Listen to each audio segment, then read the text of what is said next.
Alright guys, let's see how we can improve our workflow. Instead of constantly typing the creation of containers inside of the terminal, which is quite good for debugging, if we want to be way faster, we can install the Docker extension.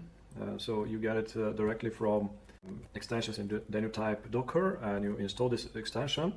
After it's ready, as you can see, it can recognize our files.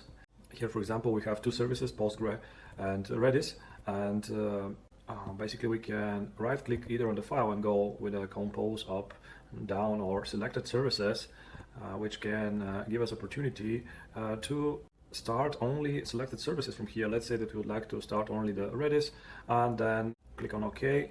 As you can see here, we are having all the tasks that are running. So we are pulling here the image, and of course you can repeat the tasks with the following command here. Basically we are building first the image, and now creating the layers and the container. And if everything is correct, again on the extension we should see that we have Redis version 7 running, and those ports are being exposed from inside to outside. And also we see that an Redis image has been created, and as you can see, it's way more visual than we're used to do those things directly from the terminal. What's interesting is that of course you can run the images separately outside of this container. You can tag them. As you can see, if I go on the container and click on the files, I have access directly from inside of the container. This means that I can preview certain files, even write them directly here in Visual Studio Code. So I can open Docker environment, I can download the file or just open it, and I can type certain things and I can save it, and this automatically will upload the file to the container. And now again, if I open the file, we'll see that we have the previous content here that we have written. Well, like I said, it's quite easy to work with those containers. Also, if you would like, it's possible just to restart those containers, so we can inspect it. So it's what's happening live, how it's executed, and all those environmental and context variables.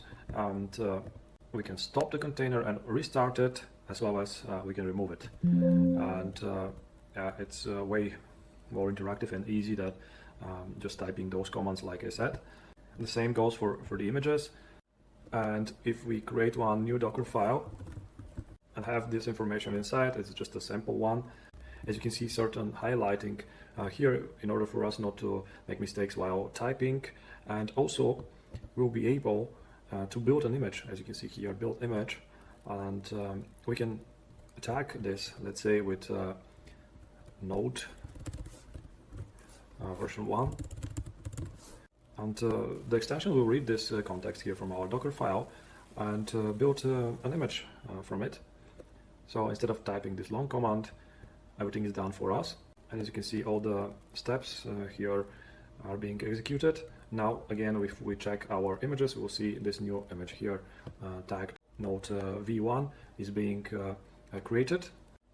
So that's for now. I hope you explore further the extension, and I'm sure it will prove to be useful with your further work with Docker. Thank you.